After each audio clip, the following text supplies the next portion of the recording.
हाँ बच्चों, मैं मदन मोहन मीणा। आज अपन बच्चों प्रश्नावली वास्तविक संख्या की 1.3 प्रश्नावली पढ़ेंगे, जिसमें अपन उसको प्रश्नावली शुरू करने से पहले कुछ थोड़ी सी इसकी बेसिक जानकारी प्राप्त कर लेते हैं। इसमें एक प्रमेय काम आएगी हमारे प्रमेय कि अगर पी ए स्क्वायर को विभाजित करता है, पी ए स्क्वायर को विभाजित करता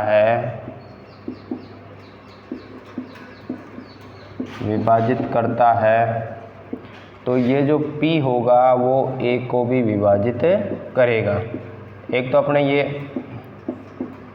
करेगा, ठीक है। एक ये प्रमेय काम आएगी, इसको तुम लिख सकते हो सूत्र वाली कॉपी में कि अगर P कोई संख्या P जो कि A स्क्वायर को विभाजित करता है, अगर उस संख्या के वर्ग को विभाजित करता है तो उस संख्या को भी वो विभाजित करेगा।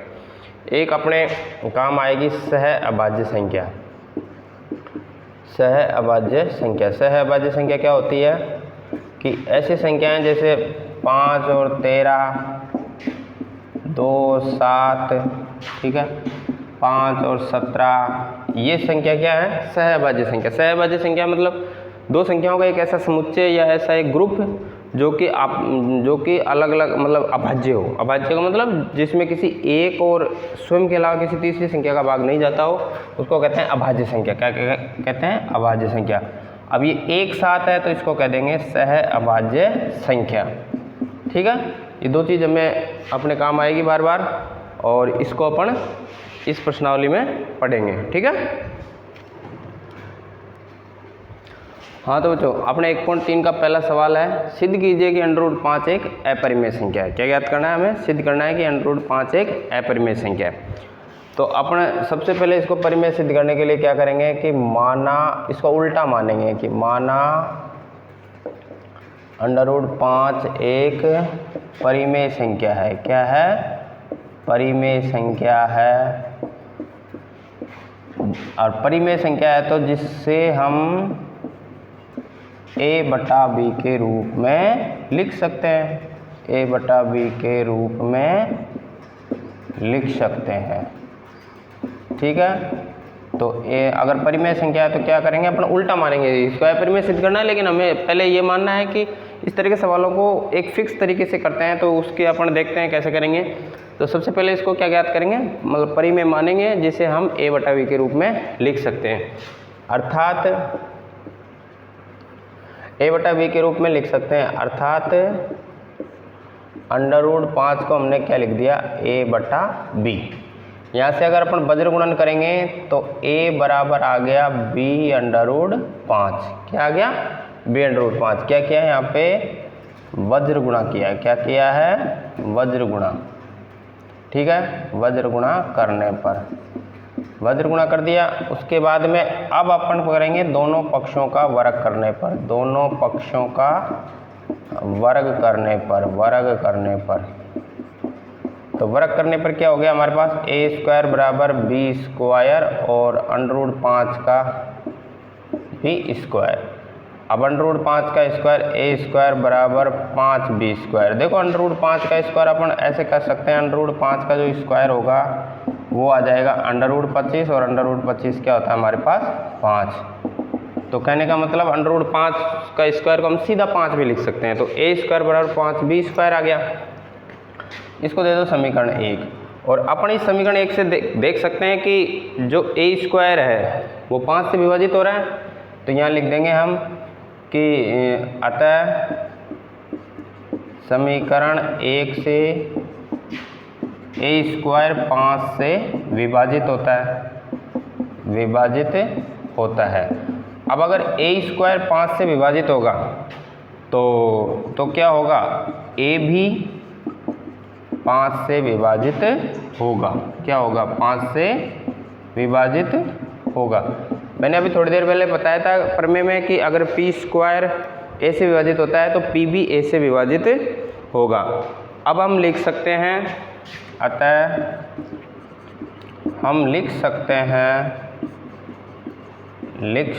हैं कि a² बराबर 5 से। क्या लिख सकते हैं? a² बराबर 5 से। अब c क्या है? यहाँ पे पूर्णांक है। c क्या है? पूर्णांक। अब यहाँ पे भी हमने दोनों पक्षों का वर्ग कर दिया। दोनों पक्षों का वर्ग करने पर, दोनों पक्षों का वर्ग करने पर क्या हो जाएगा हमारे पास, ए स्क्वायर बराबर 5 सी स्क्वायर। ए स्क्वायर बराबर 5 सी स्क्वायर। ए स्क्वायर का मान हमने समीकरण 1 से रख दिया। समीकरण 1 से ए स्क्वायर बराबर क्या रखने पर, 5 बी स्क्वायर रखने पर तो क्या आ गया हमारे पास, ए स्क्वायर के उन्होंने 5 बी स्क्वायर रखा तो 5 बी स्क्वायर बराबर 5 सी स्क्वायर। क्या आ गया, 5 बी स्क्वायर बराबर 5 सी स्क्वायर। सॉरी देखो यहाँ पे अपन ने किया है ना, तो अगर वर्ग करेंगे तो ये 5 सी का स्क्वायर क्या हो जाएगा, 25 सी स्क्वायर। ठीक है, ये देखो हमने 5 का किया नहीं तो ये 25 सी स्क्वायर। तो हमारे पास बी स्क्वायर बराबर आ गया 5 सी स्क्वायर। क्या आ गया, 5 सी स्क्वायर। ये 5 से 25 कट गया। ठीक है, तो अब इसको दे दो समीकरण 2 नंबर। समीकरण 2 नंबर। अब हम कह सकते हैं कि समीकरण 2 से कि यहाँ पे मैं लिख रहा हूँ अलग से कि समीकरण 2 से हम क्या कह सकते हैं, बी स्क्वायर 5 से विभाजित होगा। बी स्क्वायर 5 से विभाजित होता है, अतः उस प्रमेय से कह सकते हैं कि बी भी 5 से विभाजित होगा। ठीक है, अब एक और 2 समीकरण से देखो, यहाँ पे ए भी 5 से विभाजित हो रहा है और बी भी 5 से विभाजित हो रहा है, और यहाँ पे ए और बी क्या अपन सहअभाज्य संख्या, यहाँ पे देखो लिखना भूल गए हम, ए तथा बी क्या है, सहअभाज्य संख्या है। सहअभाज्य संख्या है। अब सहअभाज्य संख्या है और दोनों में 5 उभयनिष्ठ गुणनखंड है, या दोनों 5 से विभाजित हो रहे थे, तो इसका मतलब क्या है, ये जो हमने हमारी परिकल्पना मानी थी वो क्या है, गलत है। तो यहाँ लिख देंगे क्योंकि समीकरण 1 व 2 से ए तथा बी क्या है, समीकरण 1 व 2 से ए तथा बी का उभयनिष्ठ गुणनखंड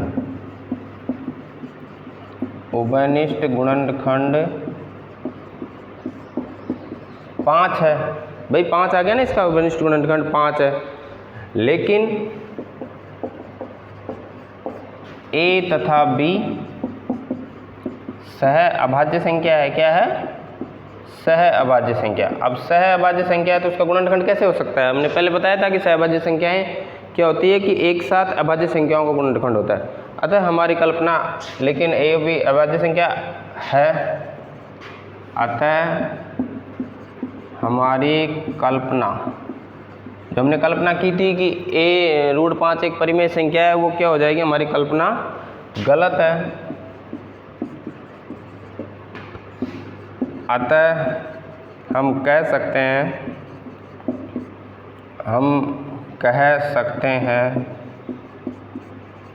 कि √5 एक अपरिमेय संख्या है। क्या है, अपरिमेय संख्या है। देखो इसको, इस तरह के सवालों को इस तरीके से ही अपन को करना है। क्या करना है, देखो दोबारा समझ लेते हैं एक बार। √5 को अपन अपरिमेय संख्या सिद्ध करेंगे तो उसके लिए क्या करेंगे, अपन पहले उसको परिमेय मानेंगे। परिमेय मानेंगे तो उसको a बटा b के रूप में लिख सकते हैं, जहाँ a और b क्या है, सहअभाज्य संख्या। सहअभाज्य संख्या मैंने अभी तुमको समझाई थी कि दो संख्याओं का ऐसा समुच्चय जो कि अभाज्य संख्याएं हो तो सहअभाज्य संख्या। अब अगर a बटा b सहअभाज्य संख्या है तो a बटा b को हमने √5 को a बटा b लिख दिया। a बटा b से यहाँ से हल किया तो हमारे पास एक आ गया a स्क्वायर बराबर 5b स्क्वायर। इसको समीकरण 1 दे दिया। यहाँ से अपने पता चलता है कि अगर 5 को इधर भेजते हैं तो a स्क्वायर 5 से विभाजित होता है, तो a भी 5 से विभाजित होगा। तो हम लिख सकते हैं कि a बराबर 5c, मतलब 5 से विभाजित होगा तो 5 के गुणज में कुछ भी लिख सकते हैं, c एक पूर्णांक है। फिर हमने दोबारा इसको पक्षों का वर्ग किया और यहाँ से हमारे पास b स्क्वायर बराबर क्या आ गया, 5c स्क्वायर। तो अपन इस 2 समीकरण से भी कह सकते हैं कि जो b स्क्वायर है वो भी 5 से विभाजित होता है, अतः b भी 5 से विभाजित होगा।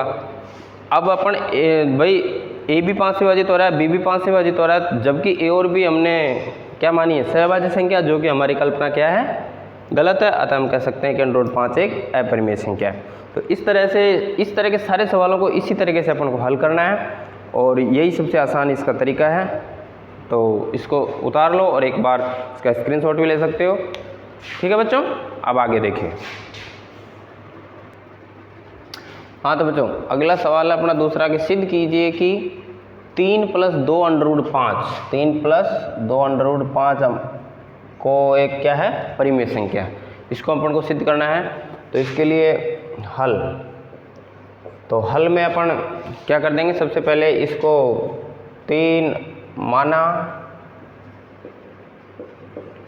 3 + 2 √5 एक क्या है? परिमेय संख्या है। क्या है? परिमेय संख्या है, जिसे a/b के रूप में व्यक्त कर सकते हैं, व्यक्त कर सकते हैं,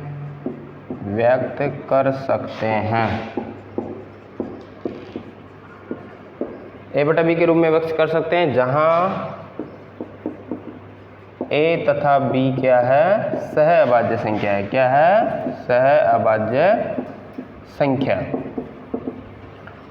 अब सहअभाज्य संख्या, अतः अब मैं लिख सकता हूँ 3 + 2 √5, इसको क्या लिख सकता हूँ? a/b, क्योंकि ये परिमेय संख्या मानी है हमने।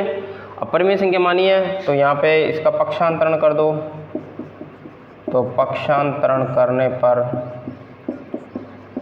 करने पर हमारे पास आ जाएगा 2 √5 बराबर a/b - 3, और मैंने यहाँ से 5 को अलग ही रखा है, तो ये भी हो जाएगा 1/2 a/b।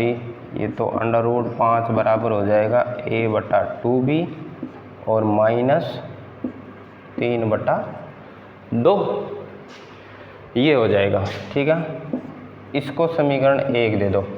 अब देखो यहाँ अपन इस सवाल में कहेंगे, चूँकि अगर a/2b - 3/2 एक परिमेय संख्या है, तो √5 भी क्या होगी? एक, तो √5 भी एक परिमेय संख्या होगी, क्योंकि ये दोनों आपस में बराबर है ना, ये √5 के बराबर है। तो अगर ये परिमेय संख्या होगी तो ये भी परिमेय, स्वाभाविक है ये परिमेय संख्या होगी, क्योंकि ये आपस में दोनों बराबर है। तो लेकिन हमने अभी √5 को अपरिमेय सिद्ध किया सवाल नंबर 1 में, तो लेकिन हम कह सकते हैं कि लेकिन हम जानते हैं कि √5 एक अपरिमेय संख्या है। यह अभी अपने सवाल सिद्ध किया ना, सवाल 1 से। यहाँ पे लिख भी सकते हो कि सवाल नंबर 1 से। ठीक है, अपरिमेय संख्या, अतः ये a/2b - 3/2 भी एक अपरिमेय संख्या होगी। क्या होगी? अपरिमेय संख्या होगी। और अगर ये अपरिमेय तो यही इसी से तो मिली है। तो अतः हम लास्ट में कह सकते हैं कि अतः 3 + 2 √5 भी एक अपरिमेय संख्या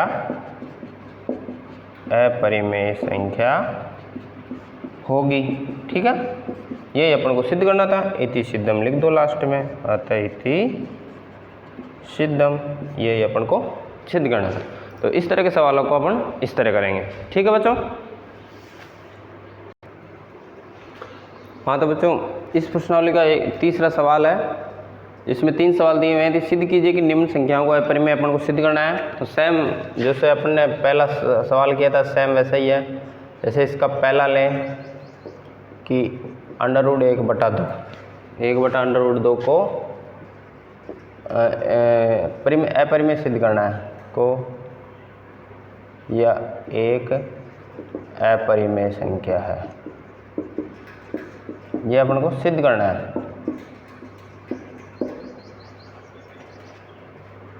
सिद्ध करो। ठीक है, ये अपन को सिद्ध करना है। तो अपन इसमें पहले मान लेंगे कि माना 1/√2 एक परिमेय संख्या है। क्या है? परिमेय संख्या। अब परिमेय संख्या है तो अपन कह सकते हैं जिसे a/b के रूप में लिख सकते हैं, जिसे a/b के रूप में लिख सकते हैं, जहाँ a और b क्या है? सहभाज्य संख्या। जहाँ a तथा b क्या है? सहअभाज्य संख्या, सहअभाज्य संख्या है।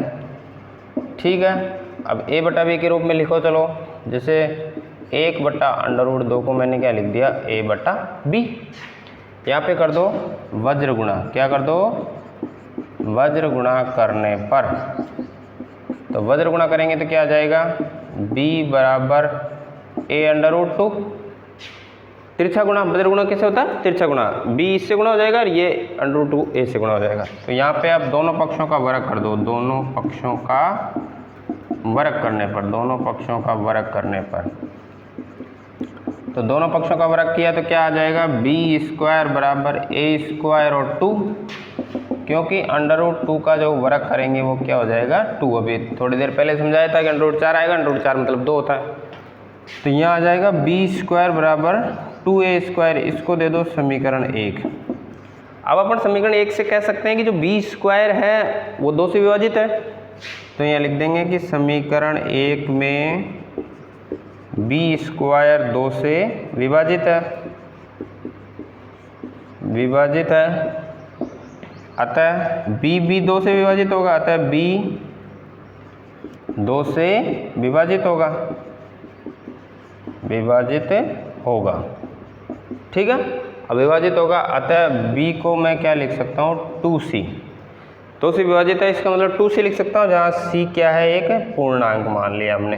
ठीक है, अब यहाँ पे भी दोनों पक्षों का वर्ग कर दिया। दोनों पक्षों का वर्ग करने पर, दोनों पक्षों का वर्ग करने पर, तो देखो वर्ग करने पर क्या आ जाएगा? इधर लिख रहे हैं, वर्ग करने पर आ जाएगा b² बराबर 4c²। 2c का जो वर्ग करेंगे क्या आ जाएगा? 4c²। b² का मान समीकरण 1 से रख दो। समीकरण 1 से b² का मान रखने पर, b² का मान रखने पर क्या आ जाएगा? b² का मान रखेंगे तो b² का बराबर 2a² है, तो 2a² बराबर 4c²।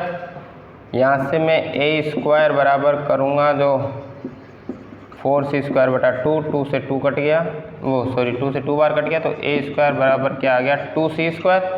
इसको दे दो समीकरण 2। क्या दे दो? समीकरण 2। अभी इससे अपन को पता चल रहा है कि a² 2 से विभाजित हो रहा है, तो यहाँ लिख देंगे कि अतः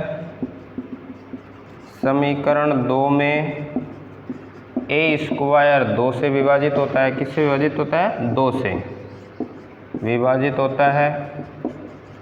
अतः a 2 से विभाजित होगा, a भी 2 से विभाजित होगा, a भी 2 से विभाजित होगा। तो अब चूंकि हम अब अगर समीकरण 1 और 2 से अगर जो b भी 2 से विभाजित हो रहा है, a भी 2 से विभाजित हो रहा है, इसका मतलब a और b का उभयनिष्ठ गुणनखंड 2 है। तो यहाँ लिख देंगे कि समीकरण 1 व 2 से a तथा b का उभयनिष्ठ गुणनखंड 2 है। लेकिन अब इसके 1 और 2 से अनुसार तो उभयनिष्ठ गुणनखंड 2 आ रहा है, लेकिन a और b हमने सहभाज्य संख्या ली है, लेकिन a तथा b परस्पर सहभाज्य संख्या है, परस्पर सहभाज्य संख्याएं हैं, सहभाज्य संख्याएं हैं। अतः हमारी परिकल्पना गलत है, अतः हमारी परिकल्पना गलत है। अतः हम कह सकते हैं परिकल्पना गलत है, तो 1/√2, अतः 1/√2 एक अपरिमेय संख्या है, अपरिमेय संख्या है। इति सिद्धम, इति सिद्धम, ये अपन को सिद्ध करना है। तो इस तरह अपन इस सवाल को भी सेम वही प्रक्रिया है, सेम जैसे पहला सवाल किया था। दोबारा एक बार रिवीजन कर लेते हैं। 1/2 एक परिमेय संख्या सिद्ध करनी है। सबसे पहले इसको अपन परिमेय संख्या मानेंगे। परिमेय संख्या मान लिया तो a/b के रूप में लिख सकते हैं, और a और b सहभाज्य संख्या। सहभाज्य संख्या मतलब आपस में एक दूसरे से कोई वनिष्ठ गुणनखंड नहीं होगा। इसको a/b लिखा, यहाँ से b² 2a² आ गया। हमें पता चल गया कि अगर b² 2 से विभाजित हो रहा है, यहाँ से पता लग रहा है कि 2 से इधर आएगा तो विभाजित हो जाएगा, तो b² 2 से विभाजित होगा तो b भी 2 से विभाजित होगा। ये हम जानते हैं, ये प्रमेय से होता है। तो अगर 2 से विभाजित हो गया तो हम लिख सकते हैं कि b = 2c। ठीक है, हम लिख सकते हैं, यहाँ पे लिख सकते हैं कि b = 2c। b = 2c को भी मैं दोनों पक्षों का वर्ग किया तो ये हमारे पास a² = 4c² आ गया, 2c²। यहाँ से भी अपन कह सकते हैं a² 2 से विभाजित होगा तो a 2 से विभाजित होगा, तो 1 और 2 से a और b का वनिष्ठ गुणनखंड 2 आता है। लेकिन a और b क्या है, सहभाज्य संख्या है, अतः हमारी परिकल्पना गलत है। और इस प्रकार 1/√2 क्या है, अपरिमेय संख्या। तो इस तरह अपन इस सवाल को करेंगे। सेम प्रक्रिया है, केवल बस संख्याएं और वो चेंज है। ठीक है,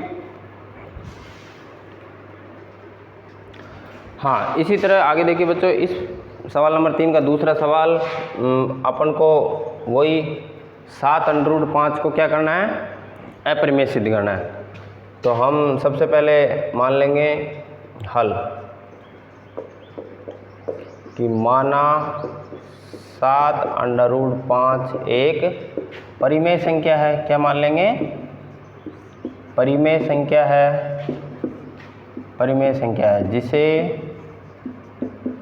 a/b के रूप में लिख सकते हैं, रूप में लिख सकते हैं। ठीक है, a/b के रूप में लिख सकते हैं, जहां a तथा b क्या है, सहभाज्य संख्या है। क्या है, सहभाज्य संख्या, सहभाज्य संख्या।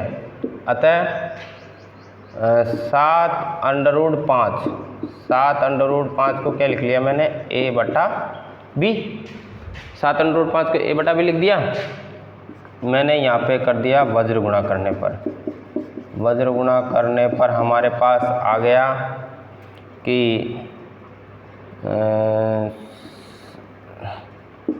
b गुणा 7√5 बराबर a। इसके नीचे 1 लिख दिया, b इससे गुणा हो जाएगा और ये दोनों आपस में गुणा हो जाएगा। तो मैं यहाँ से लिख देता हूँ 7√5 बराबर a/b। तो यहाँ मैंने 5 एक साइड रखा है, तो 5 एक साइड रखा है, तो ये क्या हो जाएगा, a/7b। 7b आ गया। इसको दे दो समीकरण 1, केवल 5 है। ठीक है, अब यहाँ लिखेंगे कि समीकरण 1 में a b तथा 7 ये सभी क्या है, पूर्णांक है। सभी पूर्णांक है, अतः पूर्णांक है तो क्या है, परिमेय संख्या हो जाएगी। अतः a/7b एक परिमेय संख्या है। अब अगर ये परिमेय संख्या है a/7b, तो √5 भी एक परिमेय संख्या होगी। अतः √5 भी एक परिमेय संख्या होगी। ठीक है, लेकिन √5 एक परिमेय संख्या नहीं है, क्योंकि हम जानते हैं कि √5 एक अपरिमेय संख्या है। क्या है, एक अपरिमेय संख्या है। अब अपरिमेय संख्या है तो अतः हमारी परिकल्पना गलत है। अतः हमारी परिकल्पना गलत है। अब परिकल्पना गलत है तो हम लिख सकते हैं कि 7√5b, अतः 7√5b एक अपरिमेय संख्या होगी, अपरिमेय संख्या होगी। ठीक है, यही हमें सिद्ध करना है, इति सिद्धम, ये हो जाएगा हमारे पास। ठीक है, इस तरह इस सवाल को करेंगे। सेम सवाल है, वही प्रक्रिया है। हाँ, इसी तरह प्रश्नावली 1.3 का बच्चों पहले तीसरे का तीसरा सवाल जो कि अंतिम सवाल है प्रश्नावली का, देखते हैं। इसमें भी अपन को क्या करना है, 6√2 को क्या करना है, अपरिमेय सिद्ध करना है। तो यहाँ पे लिख लेंगे वही, माना 6√2 एक परिमेय संख्या है, परिमेय संख्या है जिसे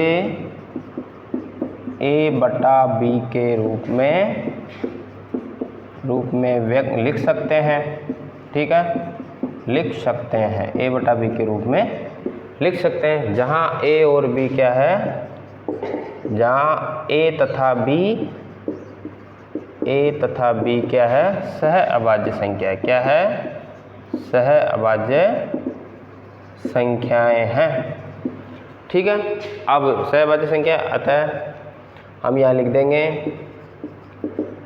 कि 6 + √2 बराबर क्या लिख देंगे, a/b। परिमेय संख्या तो इसको a/b के रूप में लिख सकते हैं, इसमें कोई दिक्कत वाली बात नहीं है। अब मैं √2 को इधर लिख देता हूँ और ये हो जाएगा a/b - 6। यहाँ पे क्या किया है, पक्षांतरण किया है। क्या किया है, पक्षांतरण करने पर पक्षांतरण कर दिया तो यहाँ पे √2 बराबर क्या हो जाएगा, a, यहाँ से b एलसीएम ले लिया तो यहाँ पे बच गया a - 6b। ये हो गया। एलसीएम वगैरह लेके इसको हल करना आना चाहिए, 10वीं क्लास में पढ़ते हो आप लोग, तो ये चीज़ें छोटी छोटी संख्याएँ, छोटी छोटी जो संक्रियाएँ हैं वो हमें आनी चाहिए। तो इसको दे दो समीकरण 1 नंबर। तो यहाँ पे लिख देंगे कि चूँकि समीकरण 1 में a, b तथा 6 सभी पूर्णांक है, सभी क्या है, पूर्णांक है,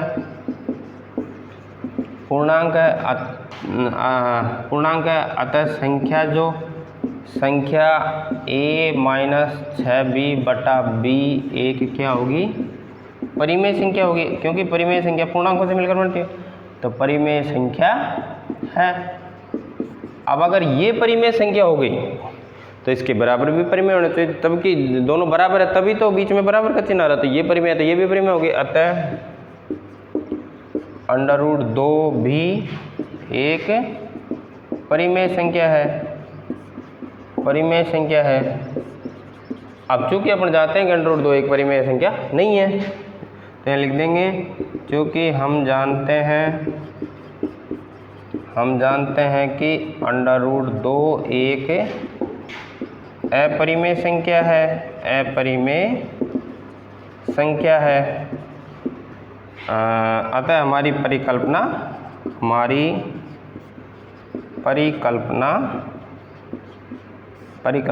गलत है। अब परिकल्पना गलत है तो इसका मतलब कह सकते हैं कि ये जो अतः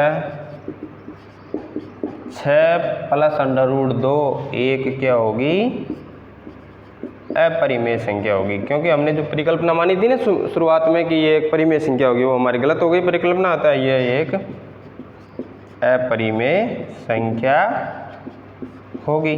ठीक है बच्चों, इति सिद्धम। तो इस तरह के ये सवालों का तरीका एक ही है, केवल अपन को एक बार इनको ध्यान से देखना है, उसका ध्यान से समझना है और उसकी प्रक्रिया को याद रखना है कि इसमें कैसे कैसे करना है अपन को, तो हमारे सवाल आसानी से हो जाते हैं। 2 या 3 नंबर में बोर्ड में सवाल आता है इस तरह के, तो अपन आसानी से कर सकते हैं। बहुत ही सरल सवाल है, ना कोई कैलकुलेशन है ना कुछ है, केवल अपन को कुछ स्टेप्स याद रखने और अपना सवाल कंप्लीट हो जाता है। ठीक है, तो इस तरह अपने ये 1.3 की प्रश्नावली कंप्लीट होती है। उम्मीद है आप अच्छे से इन वीडियो को देखेंगे, अच्छे से समझेंगे। एक बार नहीं समझ में आता 2-2 3-3 बार इन वीडियो को रिवीजन कर करके रोक के और बहुत अच्छी तरीके से देखेंगे और इसका अपन स्क्रीनशॉट भी ले सकते हैं और इसको कॉपी में भी गृह कार्य करेंगे। थैंक यू बच्चों, thank you, all the best.